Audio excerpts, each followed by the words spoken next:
This is the story of a woman who was kicked in the balls and then heavily compensated by life. And honestly, after all that whiplash, I understand why she made the decisions she made. I don't know if I would have made them myself, but then again, not every day you get to be contacted by none other than Gerard Butler. You want to know what bothers me, so you want to talk, let's talk, okay? What the hell are you thinking? This whole ordeal started with Anne losing her husband of 34 years in November of 2019. It was fast, as in he went to the hospital and 10 days later she was burying him. They don't elaborate here, but I found an article that said her husband died of liver and kidney failure. The reasons could have been multiple, from diabetes to chronic or anti-immune diseases. The point is, he left fast and received a big compensation after her husband's passing. £1.275 million. She was set for life. Or so you will think, because if you notice, this was in 2019. In just a couple of months, things will get quite challenging for the vast majority of the planet.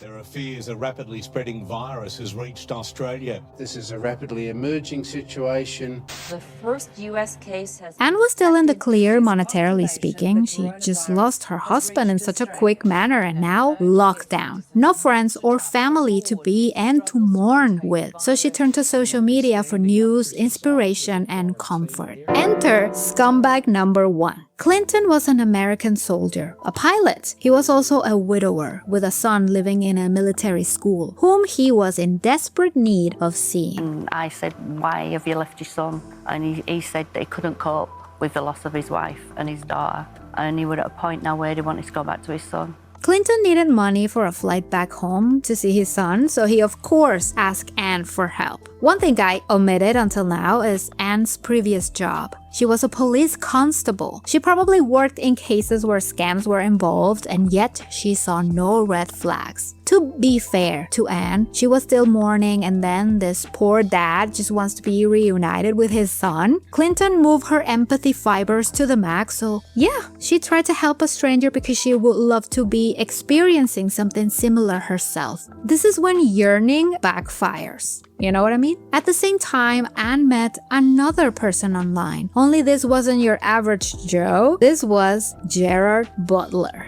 Allegedly, of course. Anne left a comment on one of his pictures of his apparently official Facebook page. It's unclear, at least to me. I don't know if they mean Anne left a comment on the real picture of Gerard Butler, or if it was the official page, or maybe an official fan page. I don't know. Anne thought nothing of it until she received a Facebook message, and it was from Gerard Butler. Again, it's unclear if it's linked to the official page or a fan page. Whatever. The point is, Gerard liked her and they started talking. He was talking about a compound being built for homeless children and homeless families. They were building a school, they was building housing, they was building an hospital. He never mentioned working with a specific foundation. He just wanted Anne to send the money to him so he could start the construction process. I mean, 1. Why would an actor be contacting you? 2. Why would it be through Facebook? And 3. Why would a rich celebrity need money on the down low? But once again, Anne fell for it. She wanted to help people and she had money to spare.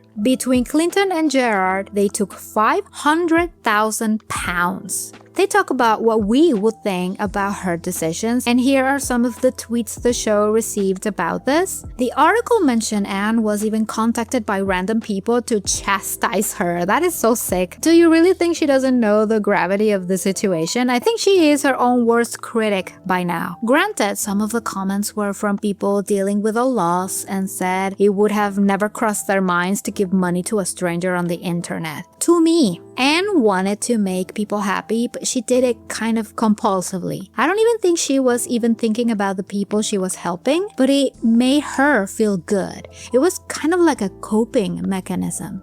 Semi-good news though. She got £350,000 back. Not all, but the majority of the money. The way the bank explained it to me was because they didn't notify the police themselves initially and didn't protect me, then they have a duty of care. Did they try to warn you? No. So, because the bank screwed up by not notifying her about the clear scam she was in, they had to do it. Or did they? The bank released a statement saying they did tell Anne about the risk she was taking, but they couldn't persuade her. Anne says this is not the case. In this part, I do agree with Anne, because even if she was a concrete wall, they had the duty to inform the police about the potential crime Anne was involving herself. But then here is an interesting comment about Anne's family. I found out after the first interview that went on, they knew that my sister-in-law had an idea this was going on. My daughters had an idea this was going on, but never stepped in. Either her family hates her, or this is not the first time it has happened. The fact that the sister-in-law and her own daughter knew this was going on but kept it to themselves makes me think they are kind of either used to or sick and tired of it. We don't have their point of view, so it's just speculation. But it's weird that after losing an important member of the family, they didn't protect Anne from the scam. They didn't even talk to her about it. Whatever happened between them, we only have Anne's point of view, making them monsters in everyone's eyes. What are your thoughts on this? To me, scam victims have a particular personality trait. Can't say I know what it is, but the comments ring true. Even in the darkest of times, not everyone falls for something like this. Leave me your thoughts and stories in the comments. I will love to hear from you. Please, before you go, give the video a like. It really helps out, you know? And now that you're here, subscribe to the channel. I would love to have you here. I hope your day or night is going fantastic, and I will see you in the next one. Thank you so much for watching.